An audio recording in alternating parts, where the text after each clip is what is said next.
All right, welcome to another episode of Business Over a Brew. Nick Dar here with you. Pleased to be joined in this episode by Ryan Kimler, Net Profit CFO. Ryan, thanks for coming on the show. Appreciate it.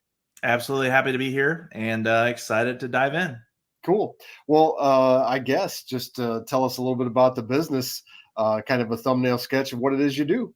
Sure, absolutely. So I actually help other small business owners with their finances and help them improve their profits, typically help them improve their cash flow. I use my background in accounting in order to help them do that. And so, I'm really looking to help a business owner really do two things. And this is really high level, and then we can, dive in from here.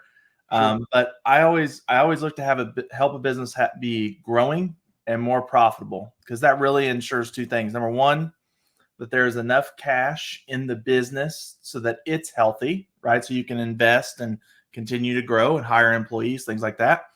And then number two, so there's enough cash to fulfill the needs of the owner for how much money they want to make, right? A lot of business owners, they get into business for themselves with the goal of making X number of dollars, and having a growing and more profitable business ensures that there's going to be more money in the business in order to compensate the owner. And so those are really the two things that come out of me helping a business owner have a growing, more profitable business. And a lot of questions that spring to mind, so I'll just kind of fire away. Yeah. The number of people that we've had on this show, small business owners, entrepreneurs, that tell the story of not taking a salary for the first year, for the first 2 years, for the first 3 years. It's a lot. There's a Yep. number of business owners that have done it that way. So I want to maybe start with talk about how you can really get off in the. And that's really not a formula for success. I think that's a formula for probably not making it past the 5 year mark that so many small business owners don't make it past, because Yep. they're sitting there thinking, I'm doing all this work. I'm doing 60 hours a week and I'm not even taking home a paycheck. Why don't I just go work 60 hours somewhere else and take home? So how can somebody start from day one to factor that into where, profitable, maybe not from day one, but as early as possible? Yep. Yeah. So I really think you should be profitable. You should be set up to be profitable from day one, right? So the first thing that I always do when I start working with the business is I'm going to look at every product, in most cases, every product and service offering that they have. And we're going to kind of sometimes, I work with some businesses that have a lot of service offerings, right? Over 100. We probably don't look at all 100 in that case. We kind of bucket things. But as a business owner, you should look at your service offering, look at what you're charging for it, and then try to associate all of the costs that go with that service or product, and providing that service to that price. So, as an example, let's say I'm just going to pick a random business. Let's just say like heating and cooling business. Let's say for, just to go out and let's say someone's air conditioners broke down in the summertime, just to go out and diagnose it, right? Just go out and look at it. Maybe you charge a trip fee of $130 or something like that, right? I'm just throwing out numbers here, right? You should really look at all of the costs that go into that, right? And so the things that we would be looking at, how much does it cost to drive there, right? You got wear and tear on probably a company vehicle. You got gas to get there, right? You got maybe an hour of your mechanics time. They're not mechanics; they're whatever technicians time, right? But really try to attribute all of the costs that go to that one trip when you provide that one service, and really look at what are your profit margins on each and every product and service that you offer. By doing that, I have worked with some business owners and found products and or services that they were actually losing money on every time they sold. Now, in some cases, if that's a loss leader and you're always upselling to something else, maybe that's okay. But I would say in other cases, the business owner didn't know it, and that was a product or service that they really wanted to scale. And the more that you scale something like that, the more money you're going to lose. And so Right. that is always the first thing that I look at. It's really about, I think what you're talking about is just knowing your numbers. Yep. And so many entrepreneurial people, um, they love the idea behind the business that they're doing, but they really struggle to it's kind of like eating your vegetables, almost, to sit down and dive into the numbers and see how you're doing on a specific job, on a specific client, or as you mentioned, just on a specific product or offering. Is that really making us money, or is that, like you said, if you do more of it, then that's not a good thing? Yep. Absolutely. Absolutely. How did you end up in this arena, because it's definitely a unique niche of a business? Yeah, absolutely. So my background is in accounting and finance. I have degrees from Illinois State University, both of those fields. And then when I got out of school, I went and actually started working for somebody else at a CPA firm. And we were doing bookkeeping and general ledger accounting, just the basics, right? For small business owners to really get them prepared to, get their taxes filed, things like that, stay in compliance, and kind of to help them know their numbers, right? We'd always issue financial reports for them to look at the end of the month, but that's kind of where it stopped, right? And along the way, at that point in my career, I was very green, right? Very early. And along the way, I had a couple of clients ask me, kind of for some advice, right? They were saying, it's really great that you give us these reports. But it would be really great if you could give us some areas and give us some advice on how we could grow our business and be better, right? Be healthier. And at the time, I had no idea the answers to those questions. And so that really ignited a passion in me, sparked a fire, right? I'm naturally like, I got to find the answers, right? And so, I ended up leaving that firm down the road, right? And I don't know, after I started getting some of those questions, I spent probably the next 2 or 3 years really just looking for mentors, looking to learn. I remember a couple of years I spent my vacation time just to go to conferences and things like that so that I could, learn and get the answers to those questions. Um, and of course, over my career, I, developed corporately and things like that and got into higher accounting roles, and always knowing that I eventually wanted to open my own practice one day and start working with small business owners again. And along the way, I got to a place where I really felt like that opportunity was right. It was the right time. And so I got back into it, started my own firm, and, really started focusing on advisory work again. Found a really good mentor along the way, and found a really good training program along the way too. And so from there, I mean, things just and I was kind of looking for a good training program, and I found one. And so things just kind of aligned from there. And I just kept, kind of pushing deeper into it. And, now for the last actually 3 years, because I started really the advisory piece in August of 2021. That's what I've been doing. It's just helping small business owners on their finances and playing that advisor role. What does cash allow you to do? A good solid cash position allow you to do as a business owner? Yeah, everything. Um, I mean, obviously, if you're cash rich, you're going to look pretty good to a bank, right? If you've got a consistent, kind of cash flow coming in, which is going to give you leverage, right? I mean, obviously, you can go and leverage other people's money if you wish to, right? Um, but if you think about it, I mean, cash can really solve any problem that you have in your business. If you've got a problem with marketing, it'll solve that. If you've got a problem with not having enough people on your team to fulfill the sales that you have, it'll solve that. You can go out and hire, right? And so getting a business to a place where they are producing positive cash flow on a regular basis, even starting out small, right?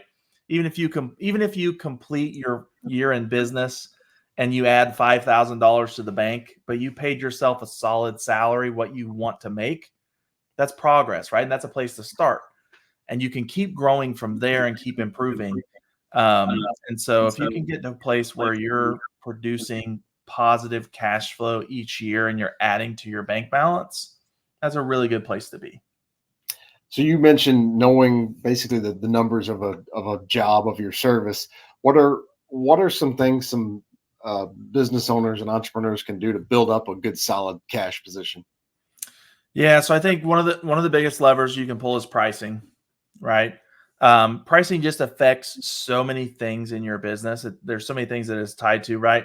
Obviously, like I'll go back to kind of HVAC, right? Like let's say you have a fixed cost, right? That every time you send a technician out to do a consult, let's just say that it's $50.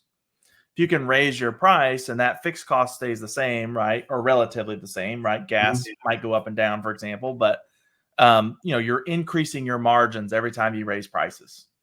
And on top of that, you're going to put gaps between, what you're charging and what you're paying to your technicians, right?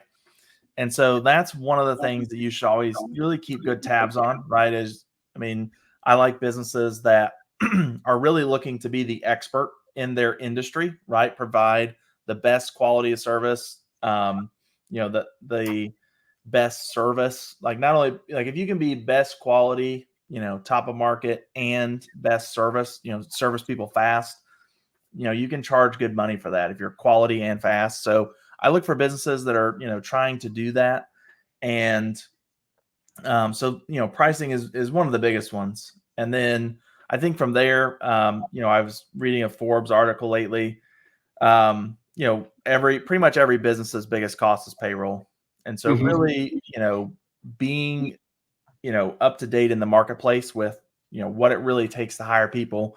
And that really ties to pricing as well, right? Because obviously if you're priced too low and you don't have good enough margins, you can't hire the best people. And so really being in tune with what the market is saying as far as payroll goes, making sure you're always evaluating what you're paying your people. And then also, obviously if you're in a position where maybe you're underpaying somebody a little bit, you probably want to, look for opportunities to maybe give them a bonus, kind of even that up. Obviously, if you lose somebody that's key on your team, that can really set you back. So those are the big two that I would start with. Um, and if you can master those two, I think that's going to take you quite a ways. I really like the concept of bonus compensation from the standpoint of if the company's doing well and putting cash aside and turning a profit, then as a business owner, I'm really happy and excited for everybody to share in that. But there are ebbs and flows; things go up and down. So sometimes um, things will be really good. For us, for example, the end of the year, we typically have a very strong fourth quarter. Historically, that has been when a lot of revenue has come our way, and that can give you and then by the same token, usually when salary increases come is at the first of the year. So Yep. you kind of get fooled a little bit by a solid fourth quarter leading you to potential salary increases that you can't really take those back, or at least employees certainly don't like it when you do. Yep. So if it's a kind of a profit, a bonus based compensation, hey, we had a great fourth quarter. Let's give our employees more, but you're not tied to it for if, for example, first quarter in our industry and the advertising industry is typically very low. So you have those ups and downs, and I think paying based on bonuses instead of larger salary increases can be a way to kind of combat that. Am I right or wrong on that? Yeah, absolutely. I think that's very valid. And I really like when it's really at the owner's discretion, right? It's not they're not built in bonuses because then, like you said, right, if the business is doing really well, you can pay a little more. If it didn't have as good of a year, right, it's at your discretion. Right. So that gives the business flexibility so that the business can still be healthy. Um, because I'm sure the employees out there they wouldn't want a bigger bonus and sacrifice the health of the company, right? And sacrifice their own job. I mean, I'm sure that, people don't want that. So, yeah, I mean, I completely agree with that. And I would also say, I like bonuses that are tied to performance as well, right? Especially if you've got sales technicians or something like that, salespeople, and they hit a certain level in sales that you really want them to get to. I think that can be a great bonus as well. Uh, and then some commission structure for maybe upselling services or selling higher tiered packages if you have that at your company. I think that can be a good method of, compensating people as well. Let's talk about some pricing thoughts. I think a large number of businesses just kind of pull prices out of the rear a little bit and just out of the air. But there's you mentioned obviously how much it costs you to do a job is one factor, but there's got to be other factors as well in terms of trying to be competitive in the marketplace. What are some things businesses can look at in terms of accurately pricing their products and services? Yep. So I think one of the first things is look at what it's going to cost you to hire, especially like if you're a service-based business, let's go that route and say that you're not like a retail store selling a product. Look at what it's going to take you to hire that next person, right? So if you're a HVAC company, what is it going to take you to hire a technician right off the street, right? That doesn't have any training, because they're going to be coming into the company at the lowest wage that you're ever going to get somebody, most likely, right? Mm-hmm. And so and then kind of play that out, right? So if we hired them, how long does it take to train them? And then once you train them, how long does it take to fully ramp them up? How long is your payback period? And really then look at the pricing and see what kind of a return that lowest price technician is giving you, right?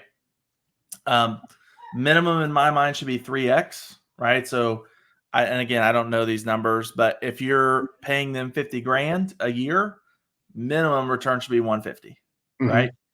So I think that's one of the ways that you can kind of start to look at your pricing is by tying that payroll part to it, because they do kind of go hand in hand. When I'm looking at pricing, I always ask myself, is it profitable? Number one, and number two, is it scalable? And so that's where that hiring piece, like, could you hire 10, 12, 15, 20 technicians that way if you had the work, right?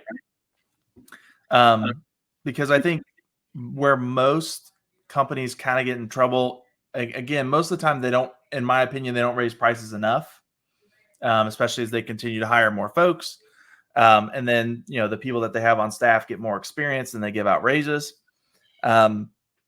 But if you can keep your payroll costs for the company as a whole, and this includes yourself as the owner, to under 50%, right? And this is pretty much for all service-based businesses. What the rest of your kind of expenses might look like, you're probably going to spend 10 to 15% of revenue in marketing, right? And getting new customers. So if your payroll's 50 and another 10 to 15 is in marketing, and then you have your general overhead, right? You probably have like an office space, right? You've got softwares, things like that you're using.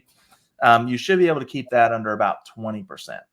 Once you're kind of really growing, right? And those percentages could be smaller. I've seen those numbers come down after the COVID pandemic because most businesses, they just have less office space. They're more flexible with employees working from home, things like that.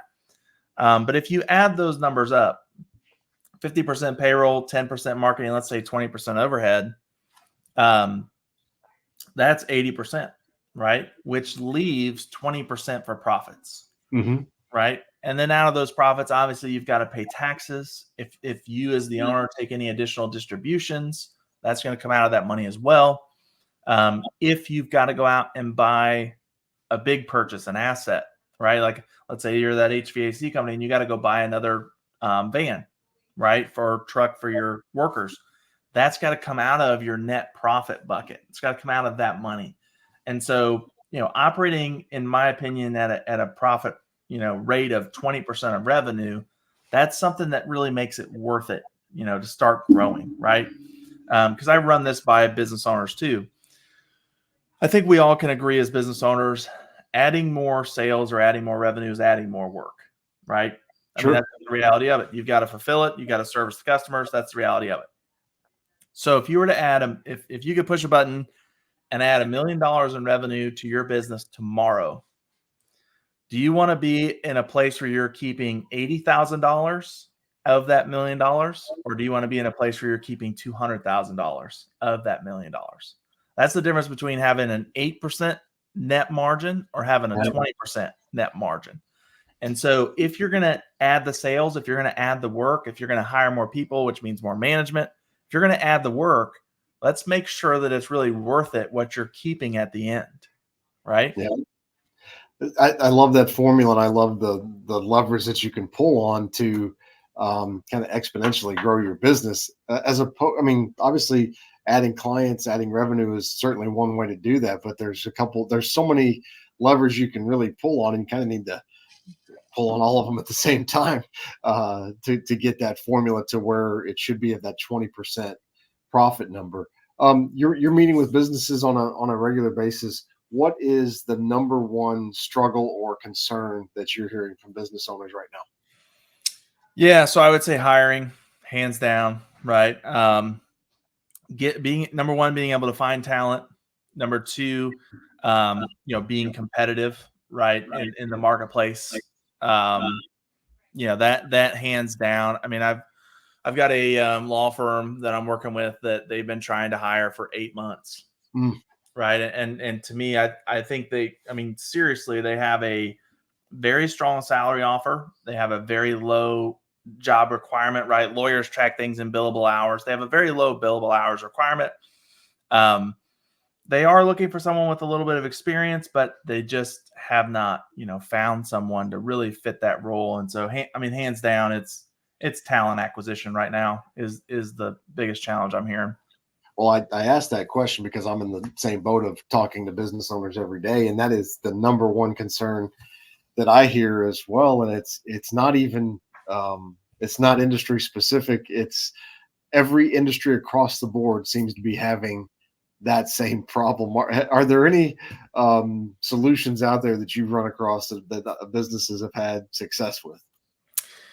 Yeah, so I think the easiest one and the best one is, set your business up so that you're highly profitable and really strive to be the best, right?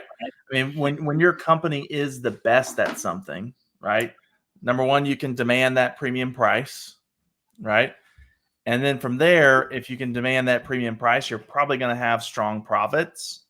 And then in a time like we're in right now, you probably have some cash reserves set aside that you can bring someone in and be really competitive on the salary, but then also maybe even give them a starting bonus. Right. And so I think the number one thing is really set your company up to be strong profits and strive to be the best. So strive to be the best, have a good, strong cash position, which allows you, because you talked about that 3X number for a $50,000 employee bringing in 150,000. Rarely does that happen day one, even month one or month two. I mean, it usually takes, I would say, a quarter or two to get anywhere in the ballpark of that. Yep. You got to build to it for sure, which is why it takes capital, it takes cash to grow. Right. I mean, and that's the other thing too, right? The numbers that I kind of walked through and gave and got down to 20% profits, I would say that that's a business that's really trying to optimize themselves for profits. And you should get there first before you start scaling, because it's inevitable that when you start scaling, when you start adding folks, there's going to be a period of time where they're ramping up that you're not as profitable.